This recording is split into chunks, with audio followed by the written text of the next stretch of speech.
और इस बीच रुक कर रहे हैं बड़ी खबर का उज्जैन से ये जानकारी, जहां पर महाकाल की बाबा महाकाल की सवारी जो है अब वो निकली है। और उज्जैन से इस बीच बड़ी जानकारी मिल रही है, कार्तिक माह की पहली सवारी अब निकाली गई है और साथ ही साथ कार्तिक अगहन में सवारी निकालने की एक परंपरा पहले से चली आ रही है।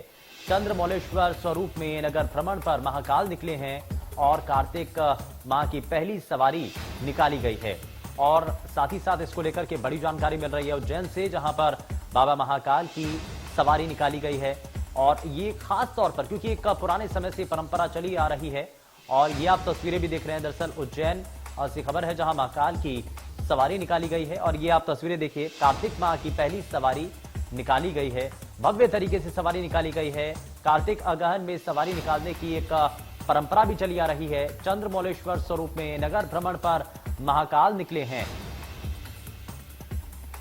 प्रेम डोडिया हमारे संवाददाता जुड़ चुके हैं ज्यादा जानकारी के साथ। प्रेम, क्योंकि ये पहले से परंपरा चली आ रही है और उसी परंपरा को अब आगे बढ़ाते हुए एक बार फिर से सवारी निकाली गई है। महत्व इसका अलग है, दैवीय है और दिव्य ये इसका अलौकिक स्वरूप भी होता है। जब सवारी निकलती है लोग वहां पर मौजूद होते हैं, जितने श्रद्धालु होते हैं वो मौजूद हैं। लेकिन कोरोना संक्रमण के बाद इस पर कितना असर नजर आ रहा है अभी? जी हाँ, निश्चित तौर पर जिस प्रकार से सावन भादो माह में बाबा महाकाल की सवारी निकाली जाती है, ठीक उसी परंपरा के तहत यहाँ कार्तिक और अगहन माह में भी बाबा महाकाल सवारी के रूप में निकलते हैं। सवारी निकालने की मान्यता यह है कि बाबा महाकाल उज्जैन के राजा हैं, पृथ्वी के राजा हैं और राजा के रूप में वे नगर भ्रमण पर अपनी प्रजा का हाल जानने के लिए निकल रहे हैं। आज शाम को यहाँ पर मंदिर में के सभा मंडप में बाबा महाकाल का पूजन अर्चन किया गया, उन्हें चांदी की पालकी में विराजित किया गया।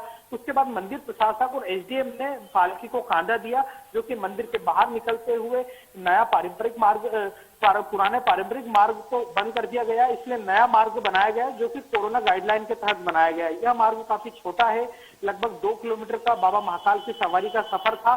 चूंकि कोरोना गाइडलाइन की बात की जाए तो निश्चित तौर पर यहाँ पर गाइडलाइन तय कर दी गई थी। सवारी में किसी भी श्रद्धालुओं के प्रवेश पर प्रतिबंध था।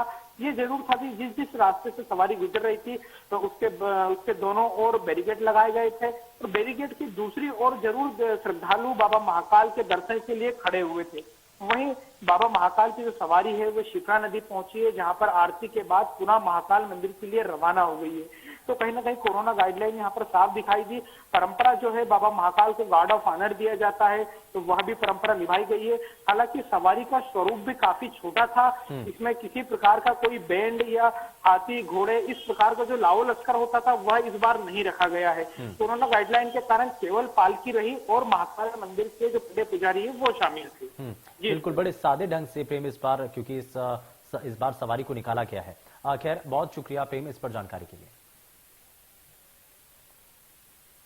तो कार्तिक माह की पहली सवारी निकाली गई है और कार्तिक अगहन में सवारी निकालने की एक परंपरा है। जैसा कि हमारे संवाददाता प्रेम टोडिया भी इस पर जानकारी दे रहे थे कि बड़े भव्य और दिव्य तरीके से सवारी निकाली गई है। हालांकि पहले जिस स्वरूप में ये सवारी जाती थी उसमें कुछ हद तक बदलाव हुआ है, क्योंकि ज्यादा इसमें लोगों को शामिल नहीं किया जा सकता है। कोरोना संक्रमण का अभी समय भी है, बेशक ग्राफ थोड़ा सा कम हुआ है, लेकिन सावधानी अभी भी बरती लगातार जारी है।